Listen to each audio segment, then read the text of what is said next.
title company here in town. Same person. How we found out is the real seller just called an agent that uses us to tell us decided they want to sell. When she went to look it up, they sold in September. They over $100,000 a month. Yeah, see, I just had 2 contracts extended by the same seller because he's unable to notarize his documents. Well, hopefully it'll be okay. Hopefully, Yeah, and that's the whole goal is of this is to try to yeah. give you guys some pointers so that maybe you won't get, and as a buyer's agent, you need to know these things. So you can ask the selling agent how they done it. Yeah. Because quite frankly, if a title company isn't paying attention, hopefully they'll touch it at the closing table. Yeah. But look how much time and energy and money we all spent at that Yes. point. Yes, exactly. So I substitute teach. I never know what time my lunch is going to be. uh-huh. And early lunch starts at 10:45. Oh, wow. So, yeah, I mean, it goes, it's crazy. But I mean, you know, I have to be there Right. at 6:30, so it's, you know, Oh, you never know what But- to eat. it kills me on the days that I'm not at the school because my stomach thinks it's 10:45, feed me. Yeah, I agree. Yeah. What do you mean we have to wait until the third lunch? Uh-huh. Oh, and that with me, I'm an early bird. I get up usually between 4 and 5 every day, and so I'm eating by 6. So there, when it comes about Yeah. 12, it's like I'm starving. Yeah. So I try to make sure that I have a cheese steak or a little bit of fruit that I can just, you know, sliced apple that I can just Uh-huh. nosh in between if I'm not early lunch. Okay. All right. If you're ready to start, we can start. There's no more? Oh, wait, we want to wait till she gets to come back? Oh, yeah, Deb, yeah, sorry. No.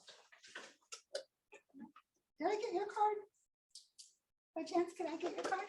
I have a giveaway. And Phyllis? Okay, No. okay. This was an impromptu class, and just let you know why I felt this was important for us. I know it wasn't on the calendar previously. It's because we had one of our agents, which I told you about, her client is overseas. And her client was going to be listing 3 properties, 3 vacant lots with her. And her clients, and I said overseas. And when her clients went to go look to kind of pull out some information, you know, as our clients do, kind of want to see what's going on, she saw that one of her properties didn't have her name on it as the owner anymore. And she went to go type it in, and she saw that one of hers was under pending on MLS as well. So there's 2 lots all of a sudden that were no longer about to be hers. And so our agent wasn't able to sell them. Our agent did a little bit of investigation, and one of the brokers, local brokers, had an agent who had never met his sellers, who were also overseas, listed 3 lots, and the value of up to around $400,000 were these lots. And he's like, well, we just closed on the other one. We're about to close on this. And they just had closed on the second property. And he said, wait a second, the seller had sent the closing docs notarized by the US and at the US Embassy in London. So as far as he knew, this was as straight up as it could be. Now then, our agent can't do anything because it's not our transaction at all, other than the original sellers will get their land back, but they'll have to go through an attorney and deal with all of that stuff, which Robin will so graciously explain. The biggest upset will be the buyers who lost money for buying these properties that they don't own, that to a seller they don't own. The sellers are probably long gone, Wow. right? And then the broker with the money that they received on the commission. And it's up to the broker's discretion on how they want to disseminate that back. But as I remember myself as an agent, once money got into my hands, most times It was deposited and used. Mhm. And the thought of having to go and find money that was used to bring back would give me heart palpitations. Right. And so that's why I felt this class was important enough. I reached out to Robin literally that day. And Robin was so gracious and goes, yes, I'm actually talking about this stuff right now. I'd love to talk to you guys about it. And so that's why we brought her in to come in. And that's why we've been kind of telling you, like I said, it was very last minute. So thank you to those on Zoom who come, and thank you. There's so many of you in the room today. So I appreciate you coming, and I'm putting it over to you now. Thank you. Okay, so thank you, Robin. Thank you for having me. Yeah. As most of you know, my name is Robin Lindekamp. I am a licensed title agent, but that is not my role with First International Title. I am their sales manager. The reason that we wanted to present this class to you and give you this information is so that you're not one of those that is trying to come up with the money that you were paid to give back. Not one that has mud on your face because it's actually closed and now your buyer doesn't really own the land, the seller has money in it, a fraudulent seller has money. So what we are seeing these mainly with foreign sellers, mainly with lots, is what we're finding. Okay, but please don't think that just because they're not foreign and it's a house, that it could not be fraud. We actually have seen some houses. We had one up in Orlando. The agent was actually putting the sign in the ground when the real sellers pulled up. Oh. She had, the fraudulent people had convinced her to change the locks because they were out of town and there was emergency, but they needed to get it sold. So change the locks, go ahead and let's get it sold quick. Price it right, let's get it sold. Yeah, the real sellers pulled up in the driveway. She has Wow. lost her job. So this is, it's so important because we're literally seeing 3 to 4 of these come in our offices a week, not a month, not a day. Oh, I mean, a week. So, and we, First International Title is all over the state of Florida, but we're seeing it most heavily in Lee County, Charlotte County, and Collier County. One of the reasons that we're seeing this so heavily here is, of course, we have a lot of foreign sellers or people that own property, and we have a fabulous, our tax collector has a fabulous program. You can search about anything. Yeah. Yeah, you can search all the foreign sellers, Wow. right? Just like that, you can have it. So what's happening, the bad guys, because that's what I'm gonna call them, because you don't want to really know what I think of them, because of the heartache they're causing people. It's horrible.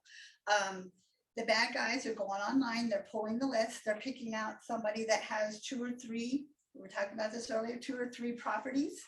They're forging the fake passports, which passports are the easiest things to forge. Wow. And so they call you, they send you an email or a text, probably an email, or they'll come through WhatsApp. And they'll say, I need to sell this property. You're like, oh, okay. But I'm traveling, so you can't mail me anything to the address on the property. Big clue right there. And we need to close it quick. Price it right, let's get it done. They're very pushy. They're very hostile. And so those are some of the signs. So some of the things that I tell you to watch for is when you get that email or the WhatsApp, watch for the words kindly and regards, like in the middle of sentences. Our IT department has it where any email that comes in with those 2 words automatically go and get searched by our office. The name, actually the vice president. She looks at every email that has that in it, because that's one of the big clues. Again, it's not that WhatsApp is bad. How many of y'all use WhatsApp? The Central America, South America, they use it regularly. It's just when these people from Germany are using it, or for supposedly from Other Germany. people will not use WhatsApp. Yeah, I had it and I deleted it because I kept getting all kinds of weird messages. So I now no longer use it. And now I receive in Russian. Ah, gotcha, I gotcha. They're so cute. So cute. So we talked about that they are very pushy. We had one in the Inglewood office. We had not caught the ID was bad yet, but they were emailing constantly. We need to get this closed. We need to get this closed. And then we figured out it was fraudulent, so we blocked them. So then they started calling and being nasty. So some of them can be very aggressive. So if you have that aggressiveness, beware. And then the big thing is if they're traveling and they can't be, that you can't mail them anything. Because that's one of the first things that we do when we get your contract in. We are gonna ask for the 2 forms of ID. Why 2 forms? Because we know they're duplicating these passports like it's nothing. But it's the country IDs, kind of like your driver's license, that is much harder to forge. And they usually haven't thought of that. So if you ask them for that and they hesitate, or they're like, oh, and they stop, you probably won't hear from them again if they're fraudulent. So that's kind of a way to stop it automatically. Because again, the whole ideal is to get this stopped before you ever get it listed. So that's why the 2 IDs. Is it being a little pushy on our side? Yes, but you've got to do something to protect yourself. And that's the best way to do it. The other thing is you need to talk to them. Skype is the big thing that Germany uses because of the internet being a little bit slower. That's how I communicated with my son when he was overseas. But you have the Facebook time, you have the different ones. You can do the WhatsApp, right? You can see their face, I think. So you want to try to be able to do that with them. Please don't just communicate by email. And that's one of the questions if you're a buyer's agent for that listing agent. Did you speak with these people? Have you seen them? Do you know them? Because sometimes the listing agent actually knows the person. So that's really important to talk to them, because they're not, we had one, she got them to call and talk. They were supposed to be from Germany, but they had some other accent that was not German. It wasn't German. So it was like, okay. So it's amazing if you're really paying attention of what you're going to be able to see, right? So this is how I found this in a class that I was in the other day. I had one of the agents, she had this happen to her. When she went onto the MLS, not knowing that it was fraudulent, the property had been listed 3 other times but canceled. Caught one last week. The agent called me. She said, Robin, I have a bad feeling about this seller. What am I? I'm like, check the MLS. Has the property been listed before? She said, give me a minute. It has, but it was canceled last week. So that is a really good way. MLS is actually trying to work up something where they can tag the properties that's being used in this, so that way. And if you happen to get one, please make a note when you cancel on the MLS that was due to a fraudulent seller. Not that the real sellers can step up, but this way you've got an ideal, because they're being listed 2, 3, 4 times before somebody realizes, oh, that's what's going on. So that's a great way to catch it quick, is if the property has been listed 2 or 3 times previously. When they send you an email with their phone number, check where the phone number exists. Like Germany is 001. Every country has the front numbers. Is it from the country they're supposed to be living in? Right. So because on the tax records, it's going to have their real address, Germany, London, wherever it may be. So when you look at their phone number, is it from that country? A very good sign. If it's from New Zealand or somewhere else, and they're supposed to. Nigeria, and that's where we're seeing most of them come from. Yes, Nigeria. And the reason that I came to the class today is like my husband got an email from Nigeria today that he got the award. He was working with them for a month, but the way that he worded everything, it's like this is red flags everywhere. Yeah, it's really bad. And I'm going to show you a really good example right here. So one of the things that we're doing is when they get to the closing table and we receive the docs back in, because they've had them notarized at the embassy, and we've got the docs back in, we have to call the embassy and we verify with the person that they notarized it because they keep a log. So this is a prime example. This person, Ellen Wong, works at the embassy in Germany. This is her real seal. This is the fake one that we received. So they found out that she worked there. They created a seal. And that's the paperwork they sent back. So this is how bad it is. We have to be really, really careful. Just last week, I had an agent call me. I was telling that, Robin, I have sellers calling but the property is not in their name. It was sold in September 3, closed by one of our local companies, fraudulent sellers. So they thought they were safe because there was 3, right?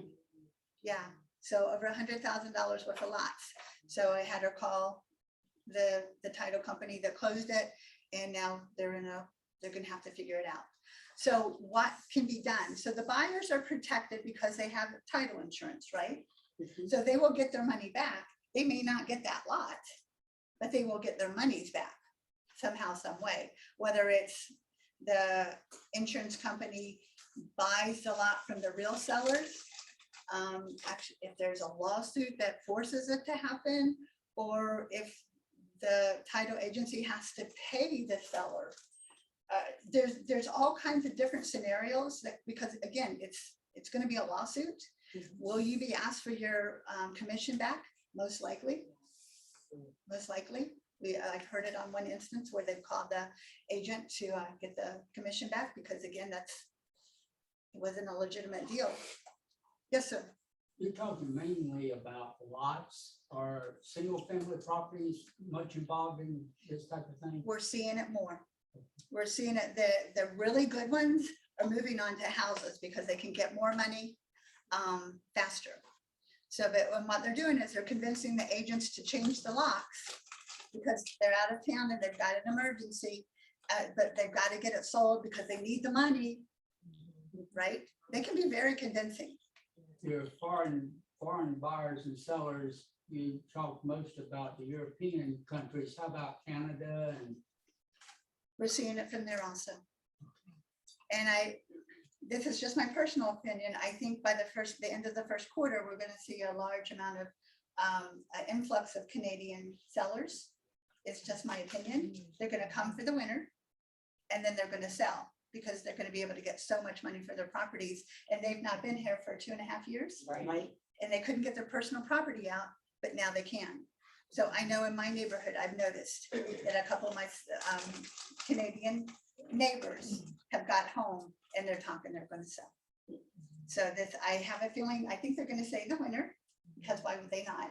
But then I think we're going to see a lot. So we may see a huge influx because of that. So we're watching everything. I was told about a US citizen listed their property. Again, somehow got keys to the agent, sold it in one day, wanted to close it like really quick. But when it came to the closing, oh, they happened to be in Switzerland. They had to go out of town. So they're in Switzerland. It was a fraudulent seller. That was here local. So it is happening with houses, not as frequently, but it is happening. So I think the smarter or the more practice they get, the more we're going to even see. The bolder they get. Yeah, they're going to get bolder. Like the person calling our office and yelling at us because we weren't Right. closing it and sending them their money when they weren't the real sellers. Yeah. Yes, ma'am. The 2 contracts I've got right now, they're from New York, so they're claiming that they can't get an appointment because New York is closed down. New York isn't closed down. Not like Not that. anymore. They're just there. Yeah. Well, and the other thing is, you all have heard of remote online notarization, right? So this is one of the things that we may start requiring. It's not happened, so don't panic on me. But in cases where we're kind of wondering, or there's just like a little bit of worry, we can require, or your title agency, whoever you work with, because I know y'all work with a lot of different title companies, they can require a remote online notarization to be done.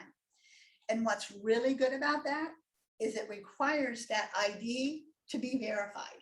That's what I really like about remote online notarization. I am certified to do that and had been doing them. I'm no longer doing them now. I've been pulled off of it. But they ask a series. So what happens is your credit is pulled, like a soft pull credit. So they ask you 7 questions, like what color was your 1991 Honda? You know, let's see, I'm thinking of the ones because I had to go through it. What was your address in Cape Coral? And they give you 4. You know, they give you, and you have to answer 5 of them correct.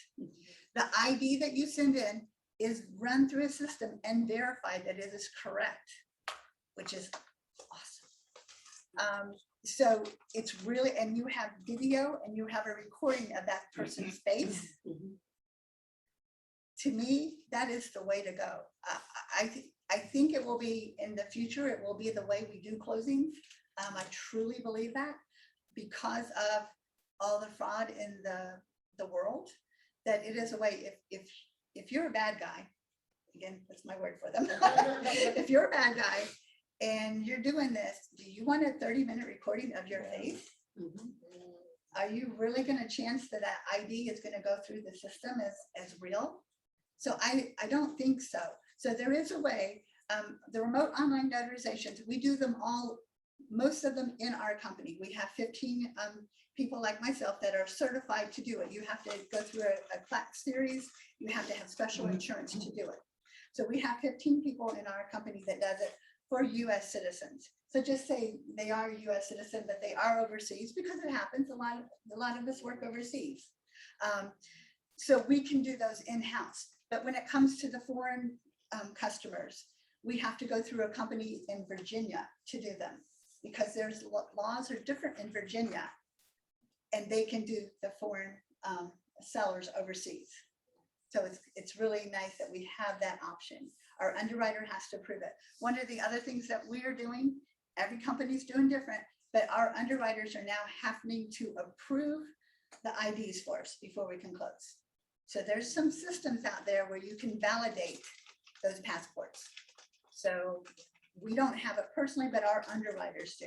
So they are now validating the IDs prior to us closing, because we're not going to get hit. We're going to get this stopped. It might be at the closing table, but we're going to get it stopped.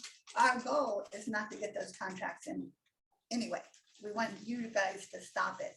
And with enough information and enough people out there knowing this, we can put a good curve on it here in Charlotte County. And that's our goal. Because there's nothing worse than having this happen to you. I was going to tell you something with that.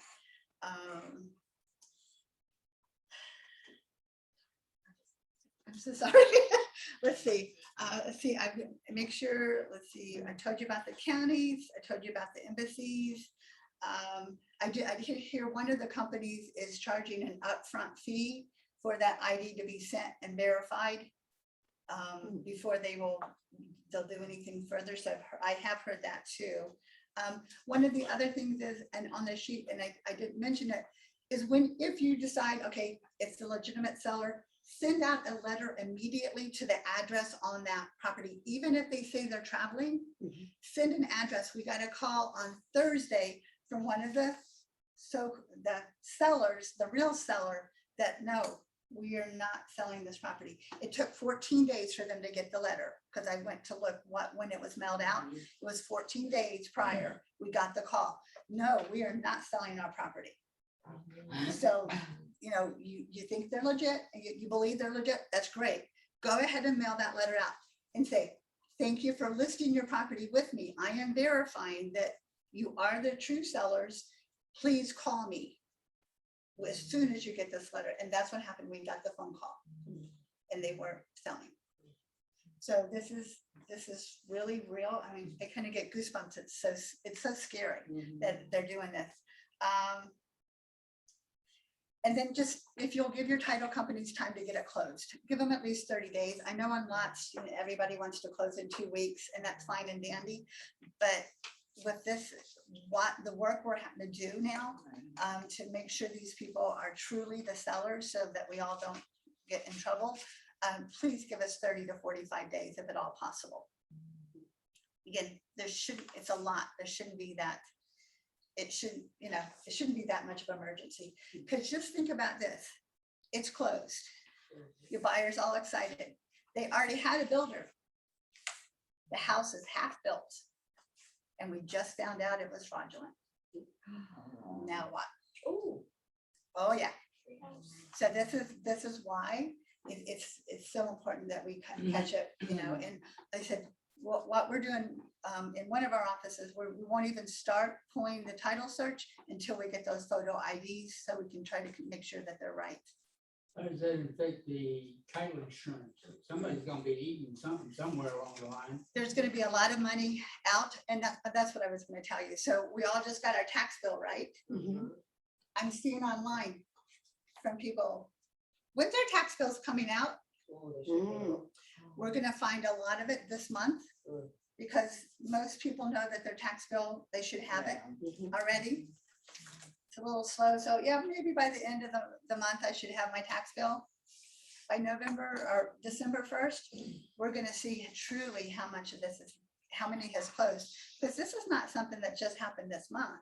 This is something that started back when everybody was so busy they couldn't see straight. That's when it started. In reference to the one you just mentioned, where they had bought the lot, it was a fraudulent deal, but they had a builder in, and then they found out that after the building's about halfway gone, built, they found out it was fraudulent. What happens at that point? Lawsuit. Lawsuit. We have to figure the insurance agent they will try to figure out how to buy it from the true seller. They will, and try to get it fixed. They may have to pay out for the buyer, all the money they're out. There's a lot of things that could happen, but these things are just now getting caught. So I don't know what's happened at this point, because they're just went into lawsuits. I know that this is really about fraudulent sellers, Robin, but can you also talk to us a little bit about the wire fraud? Oh, yes, ma'am. That's going on? I'd be I happy mean, to. while we have you here. Yes, and that's actually one of my things. Is there any other questions on this? Yes. Yes, ma'am. Really So I heard that the remedy, one title company was actually suing the agent who brought it to them. Wow. It can, let's face it, if whoever's involved is gonna get sued, just like wire fraud.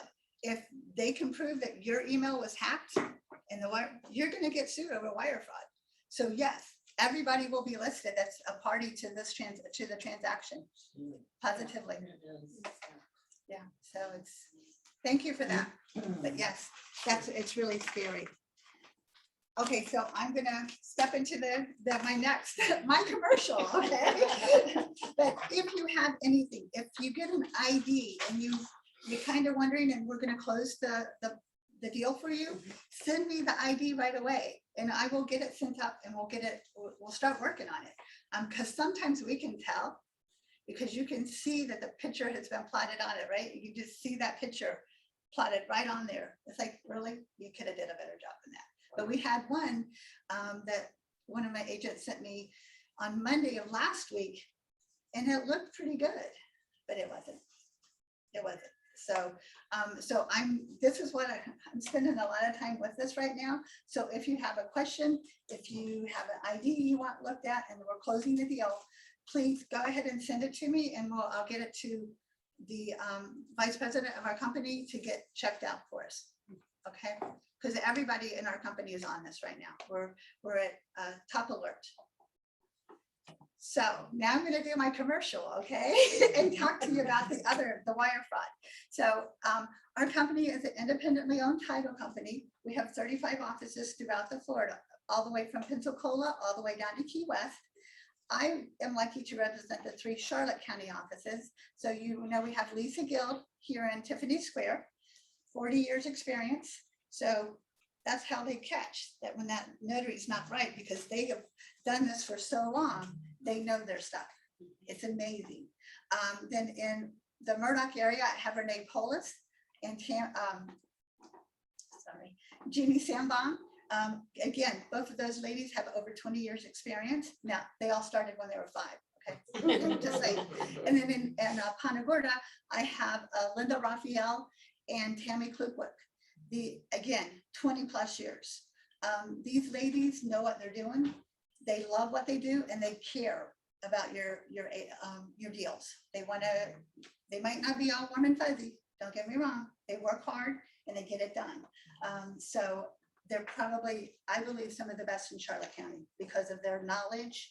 I can tell them an address, like, oh yeah, HOAs, yeah, it's this much, they know this stuff. And so I'm really, really proud to represent them.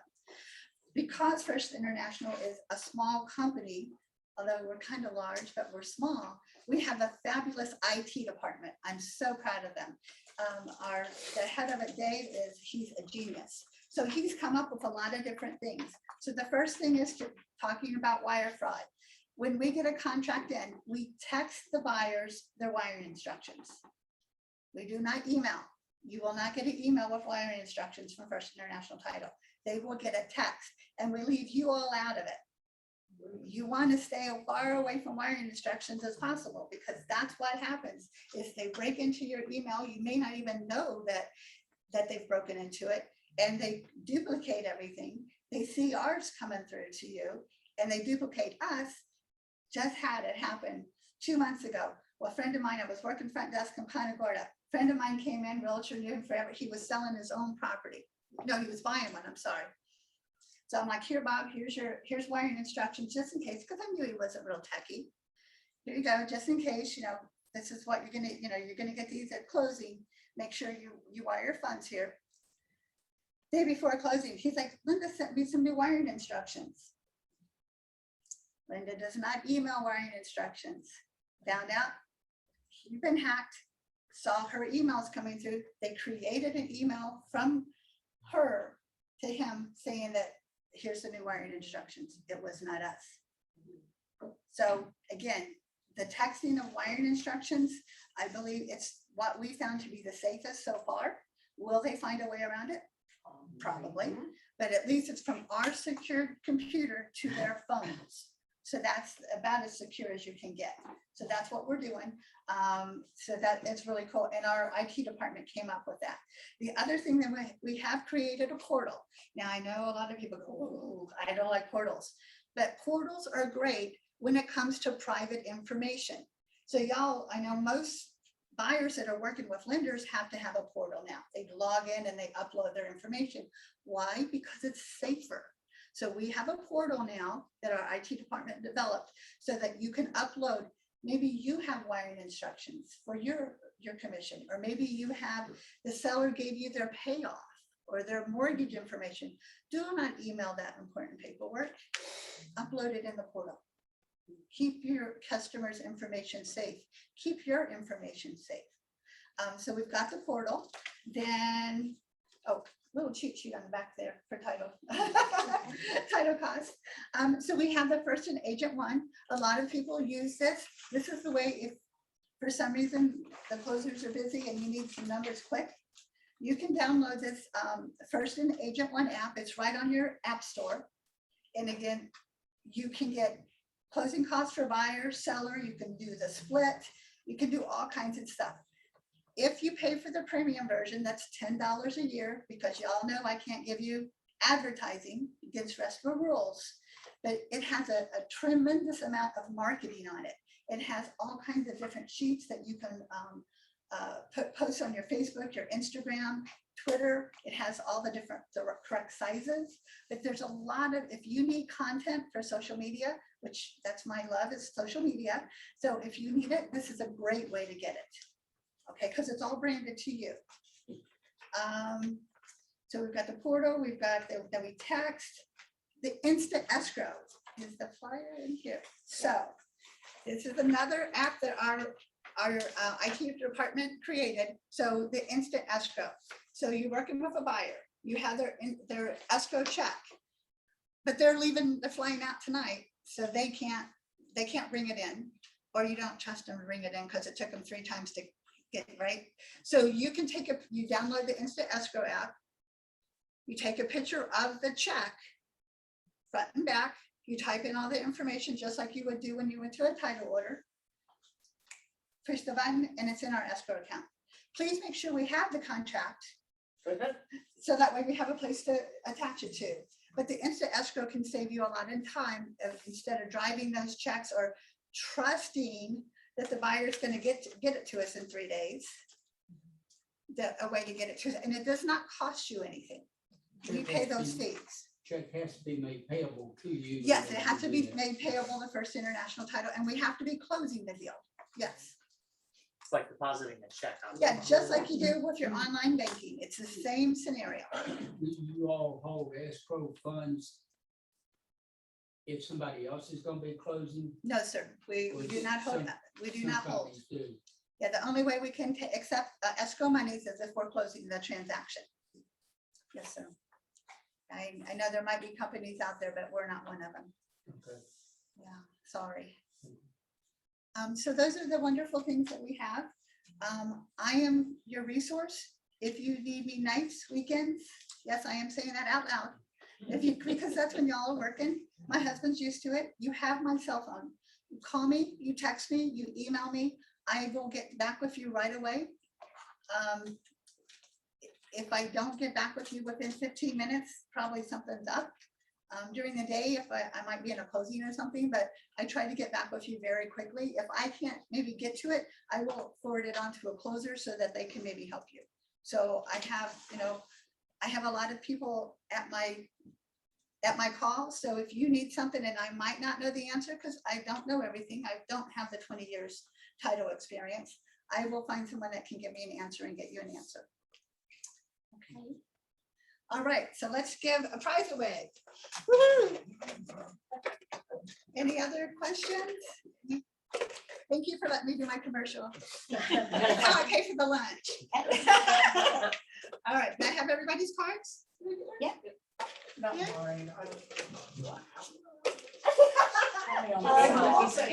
SOL. So I have a gift card. Let's see, where is it? To Publix, so you can buy your turkey for Thanksgiving. Right? There we go. All right. You want to choose for me so I don't have to be the bad guy? Come on, Blake, the pressure's on. Last time Jessica won. I know. I mixed them up. Here we go. Oh,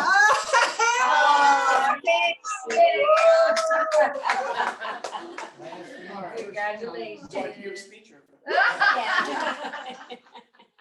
All righty, well, that's everything. Thank you so Thank much. you. I hope Thank I've you given so much. some good information. Thank you, Robin, Lincoln Camp. Go to First International Title, get your title stuff done.